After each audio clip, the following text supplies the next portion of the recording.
राजस्थान की सियासत को लेकर परेशान बीजेपी हाईकमान। सत्ता की चाहत में बीजेपी ने पीएम मोदी की कराई ताबड़तोड़ रैलियां। पीएम मोदी की 14 रैलियों और 2 रोड शो में बता दिए बीजेपी की बेचैनी। राजस्थान की सियासत के समीकरण को साधने के लिए बीजेपी हाईकमान काफी परेशान दिखाई दे रहा है। बीजेपी हाईकमान की चिंता इसी बात से समझी जा सकती है कि लगातार बीजेपी हाईकमान के द्वारा पीएम मोदी पर दांव खेला जा रहा है। पीएम मोदी के द्वारा ताबड़तोड़ रैलियां की जा रही हैं और राजस्थान की जनता को साधने की पुरजोर कवायद की जा रही है। सचिन पायलट के प्रति सहानुभूति व्यक्त करते हुए पीएम मोदी ने गुज्जर समाज के लोगों को साधने की कोशिश की, लेकिन बाद में कांग्रेस हाईकमान की चालाकी के चलते पीएम मोदी की रणनीति फेल होती हुई दिखाई दी।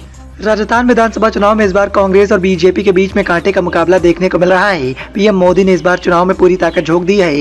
राजस्थान की सियासत को जीतने के लिए पीएम मोदी ने 14 रैलियां और 2 रोड शो कर दिए हैं।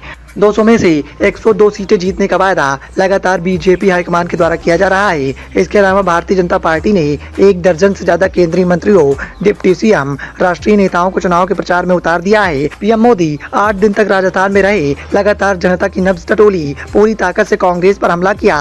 पीएम मोदी के रोड शो में राजधानी जयपुर में युवा मतदाताओं को आकर्षित कर दिया, जबकि कांग्रेस के गढ़ में सेंध लगाने की पूरी कोशिश पीएम मोदी के द्वारा की गई। 2018 के विधानसभा चुनाव में जयपुर में कांग्रेस ने बीजेपी के किले को गिरा कर रख दिया था। बम्पर जीत मिली थी। सियासी जानकारों का ये भी कहना है कि शायद यही वजह है कि बीजेपी बड़े दिग्गज नेताओं का सहारा इस बार ले रही है। बीजेपी के राष्ट्रीय नेताओं की बात करें तो केंद्रीय मंत्री अमित शाह ने 11 सभाएं की और 3 रोड शो किए, करीब 15 सीटों को कवर किया। बीजेपी के राष्ट्रीय अध्यक्ष जेपी नड्डा ने 10 सभाएं की और 2 रोड शो किए, 13 सीटों को कवर कर दिया। तो वहीं राजनाथ सिंह ने 6 सभाएं की और 1 रोड शो किया। योगी आदित्यनाथ ने 15 सभाएं और 3 रोड शो किए। बीजेपी के राष्ट्रीय नेताओं ने गहलोत सरकार को जमकर निशाने पर लिया।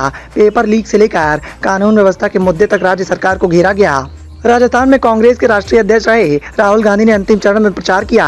अपने बयानों से खूब सुर्खियां बटोरी। राहुल गांधी का फोकस एमपी, छत्तीसगढ़, तेलंगाना और मिजोरम पर ज्यादा रहा। इसके बावजूद राहुल गांधी ने राजस्थान में 12 सभाएं और 50 सीटों को कवर किया। राहुल गांधी 5 दिन तक राजस्थान में रहे। प्रियंका गांधी ने 6 सभाएं और 20 सीटों को कवर किया। सीएम अशोक गहलोत ने 7 सभाएं की और 60 सीटों को कवर किया, जबकि 5 रोड शो किए।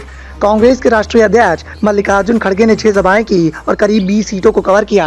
लगातार कांग्रेस और बीजेपी हाईकमान के द्वारा दिग्गज नेताओं के माध्यम से राजस्थान की जनता को साधने की पुरजोर कवायद की गई, लेकिन जिस तरह से बीजेपी हाईकमान ने इस बार ताकत झोंक रखी है, उसने एक बात तो बता दी कि राजस्थान की सियासत पर राज करने के लिए बीजेपी हाईकमान पूरी तरह से बेकरार है। और बीजेपी के दिग्गज नेताओं को भी इस बात का एहसास है कि यदि राजस्थान की सत्ता में बदलाव होता है तो इसका बड़ा फायदा आगामी लोकसभा चुनाव में देखने को मिल सकता है। शायद इसी के चलते पीएम मोदी के द्वारा लगातार राजस्थान में रैलियां की जा रही हैं। Bureau report, the noise of India.